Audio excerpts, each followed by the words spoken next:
Hey everybody, it's Martin here, talking to you today about some time management as a topic. This is always something that interests me, not because I'm an expert time manager myself, but because I do appreciate how instrumental it is in becoming successful. Now, I usually start off the discussion around time management with I guess a little anecdote or a thought challenge for you to go through. So, and this is familiar. You see these all over the place on time management and productivity publications. And the question is this: suppose you had a bank account that every day $86,400 was deposited into it. And the idea is that you need to spend this money each day because the next day you don't get to save it up, or it doesn't carry over. You lose what you didn't spend and you get another 86,400 seconds at midnight. Now the conversation usually goes a little bit towards values and where people would put a typical resource towards if that was something that was going to fulfill their life. And so the idea gets in, and a lot of the students talk about supporting their family, spending it all irrationally, treating people. A lot of people talk about charity as something that they would do. And so then the question then turns closer into $86,400 is really how many seconds are in each day. So the idea is supposed to talk you through what would you do with your time as it gets renewed every day and you can't carry time over. And so the idea then shifts to what are time priorities and what are money priorities and some things like that. And some people start to think about time in a little bit different way. Now, if we extrapolate that out a little bit more into what people are typically living in, a university student, I would say, is usually looking about 1 week ahead, sometimes two, but not too often too much further than that. And so now the idea is, if you have 168 hours in a week, what are you going to do with those 168 hours and budget those so that you are able to do everything that you want to be fulfilled in your life? Now, if you look at that number, 168, some people think that's quite a bit, and others think that it's comfortably managed. But when you take out a number of sleeping hours each day, especially sleeping hours that the doctors say we should be able to get 8 hours a day, you start to realize that the hours per week isn't a lot, and if you waste your time, that starts to dwindle significantly. So now, one thing I believe that doesn't get covered enough, in my opinion, in some orientation and prep programs for university students is what's expected of their time. And I always say to students back is, well, the expectations really depend on what your goals are. And that plays a significant part in being able to allocate resources or your time resource to specific spots. And so once we get the goals out of the way, which you were able to do in a previous challenge, now we're able to see what kind of time expectations should jive with that. If someone's expecting to keep a 90% average all the way through school, well, that's going to take a little more time than someone who is comfortable meeting base standards because they are also trying to work full time while going to school. So these things all come into play. But if I were able to give what I would recommend as a success as far as time expectations at university, is that if we went with a typical 15 hours in the classroom, so 5 classes at 3 hours apiece. I would also add on to that approximately 2 hours for every 1 hour that you're in class. So that comes to a total of 3 hours per class hour. What I mean by that is you're in class for an hour and then you go and do 2 hours of homework for that hour. Equals out to about 45 hours a week for a successful student. That's just an average,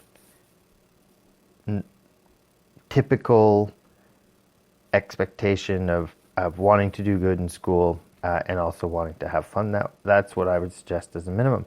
And you can see that the 45 hours is essentially what, when you graduate, is the type of career hours that you'd be working in the future. So a typical standard job is 40 hours or even less, 37 hours in some cases. And so making the connection that your university studies is prep for a career, and it's designed in a way that it should mimic what's going to be happening in the real world. There's just a little bit less or more flexibility at the school. So that's just the school. Some people work, and some people have to work in order to finance their education. Some people are also working just to gain experience and for lines on the resume, which I think is admirable too. I think students do need to build in some social time, whether it's building meaningful friendships, being in relationships, going out for events or going out for nights out with your group. I think that's also very important. And so that needs to be factored in too. And just because nothing's going on doesn't mean you can't make something or find something that's going on. So adding that into your time expectations. I think the one thing that I think students lack on a little bit is budgeting time for their health. Usually the first thing to go when time panic is in the upswing is students fail to eat properly, that aren't exercising as they're going, and when push comes to shove, sleep is often something that gets pushed out the window as well. So those are things that I always suggest that be budgeted in as part of your time expectation at university. All right. So we've got all these things, and there's one more thing that I wanted to say, and it's introducing the idea of being successful in general. Now, I like to tell students that you're moving into this new area of your life where you are let alone and studying for yourself on road to hopefully a successful future. And you may have experienced successes in some of your life. Different facets of your life may have been successful. But just because you're successful, you shouldn't fool yourself into thinking that you manage your time well. You'll know if you manage your time well. And maybe you've reached goals, or maybe you've had the grades that you wanted, or have been involved in many things before. That's fine. And a lot of people were working hard to make sure that you were successful. Now it's on your own. And so things might change, and you might recognize that it's a little bit harder. And so knowing that success and time management aren't the same thing is important. So being successful doesn't make your time manage well, but managing your time well will definitely lead to better success for you. So it doesn't go both ways, but managing your time will make you more successful. Now I'm going to move in to the 4 areas that I think good time managers, and I've researched this, good time managers have. These are planning, so planning your time. 2, listing, which is most people's strategies, so it's a familiar one. The 3rd is prioritizing, And I find that that's usually the key to getting the most productivity out of your time. And 4 is tracking and analysis. So I wanted to talk about the first one, planning. Now this is one that is way more helpful if you are able to harness some of the technologies available. So with each of our technologies, our computers, our cell phones, we all have tracking systems available in our calendars. And these calendars, these gadgets are excellent forms of keeping us with an updated schedule or even a to-do list or things that I need to do, planning ahead. So not knowing your time, not knowing your calendar anymore is a feeble excuse, because we usually have access to at least a digital calendar that can sync up at all times. But perhaps you're more traditional and like the paper and pen approach, and so there's lots of different calendars. You could make your own calendars at this point to be able to get a technique that works for you. But whatever the case is planning has to become part of your time management. Now, where do you start when you're planning? Do you just put down commitments that you have? Absolutely. That's a great place to start. But the next thing I would challenge people who are trying to plan out their time is to visit their goals, visit their goal setting challenge that they did, and start to piece out how much time each commitment would take. If one of your goals was to learn how to play the guitar by the summer, by camping season, you would have to tear that apart to see how many 1-hour blocks could you put toward learning how to play the guitar from now till then.